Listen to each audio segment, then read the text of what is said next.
মনে করো কম্পিটিশন খেলাগুলো হচ্ছে বুদ্ধিবৃত্তি খেলা, তখন আমরা টেকনোলজি কাজগুলো করব। আবে কি 10টা এর পরবর্তী পর্বে যাবে আলোর পথে নিয়ে কিভাবে তৈরি হয়েছিল, কি উদ্দেশ্যে আলোর পথে স্থাপিত হয়েছে বা সংগঠিত হয়, কিভাবে এই প্রতিষ্ঠানটি তৈরি হয়, কিভাবে এর পরিকল্পনা হয়। Respected guests, teachers, parents and my dear friends, Assalamu alaikum and good morning to you all. আলোর পথের সংগঠনের প্রতিষ্ঠাতা, আলোর পথের সংগঠনের সদস্য এবং উপদেষ্টাবৃন্দ, আমার সামনে উপবিষ্ট ছাত্রছাত্রী ভাই বোনেরা, আসসালামু আলাইকুম। লজ্জায় বলো নাই কে কে কখনো লজ্জা করবে না, কখনো লজ্জা করবে না। দুপুর, আফটারনুন, বিকাল, ইভিনিং। সকাল হলো সকাল লিখে হাইফেন দাও, 3টা ভাগে লিখবো। সকাল হচ্ছে জমা দাও, আমি হোমওয়ার্ক, নাম আছে উপরে, উপরে নামগুলো লিখে দাও, হোমওয়ার্ক চেক হবে। শোনো, তোমাদের কিন্তু এটা একটা কম্পিটিশন চলতেছে। জন লিখেছে? কে কে লিখেছেন?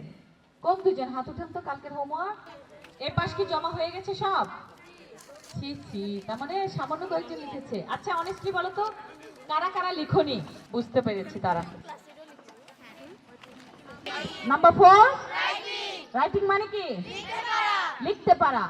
আমি বলি না যে how do you feel, how do you feel, question লেখো। হতু, তোমরা একটু আসলে বাচ্চাদেরকে একটু, ওদেরকে আমি একটা স্টিকার দিয়েছি, ওখানে একটা করে ওয়ার্ড আছে, ওরা ওই ওয়ার্ডটা দেখে ওয়ার্ডের মিনিংটা খুঁজে বের করবে। নাফি, তুমি তোমার মোবাইলটা একটু ইউজ করো। আচ্ছা, যেখানে গ্যাপ হবে এই পাশের লাইনে আসো, এই পাশের লাইনে। তোমরা কি যেতে চাও? কারা কারা যেতে চায়?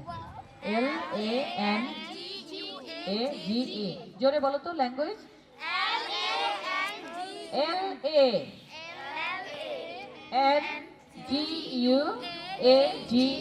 ল্যাঙ্গুয়েজ। ডাকি না আমরা ওই হনিমের দিকে, কটার সময় ঘুমিয়ে তুনুসত রাগ করে বলে না, তাহলে কিভাবে বলে? when did you get up? যখন আমার কলেজ শেষ হয় এতটার সময়, আমার বাসা আসতে আসতে এতটা বাজে, বা আমি এতটার সময় বাসায় ফিরি, ঠিক আছে? 4:30 আমি বাড়ি চলে আসি।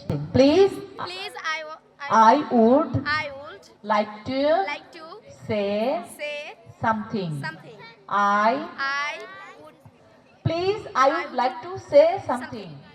I would like to say something. Okay, very good. Please. Ma'am এবার কি বাংলাতে বলবো না ইংলিশে? বাংলায় বলো, সমস্যা নেই, একটু একটু ইংলিশে বলো, এভাবে প্র্যাকটিস হবে। বলো। থ্যাংক ইউ সবাইকে আজকের সেশনের জন্য। আর কারো কোনো কিছু ব্যক্তিগত কথা থাকলে আবারও বলি, কারো কোনো পড়াশোনার অসুবিধা হলে আমার কাছে আসবে। কারো কোনো ব্যক্তিগত অসুবিধা, বাবা মার অসুবিধা, টাকা পয়সা, পড়াশোনার অসুবিধা, আমি শুধু 2টা জিনিস ফোকাস করি। কেউ ঘর বাড়ি বানাইবো, বিয়া দিব, টিয়া লাগবো, ঘর ভাঙ্গি গেছে, এসবের জন্য আমার কাছে আসবে না। আমার কাছে এত টাকা নাই। আমি কি করতে পারি? পড়াশোনার স্টাডি ফি দিতে পারবো, হেলথের জন্য কোনো চিকিৎসা দিতে পারবো, পড়াশোনা রিলেটেড যা লাগবে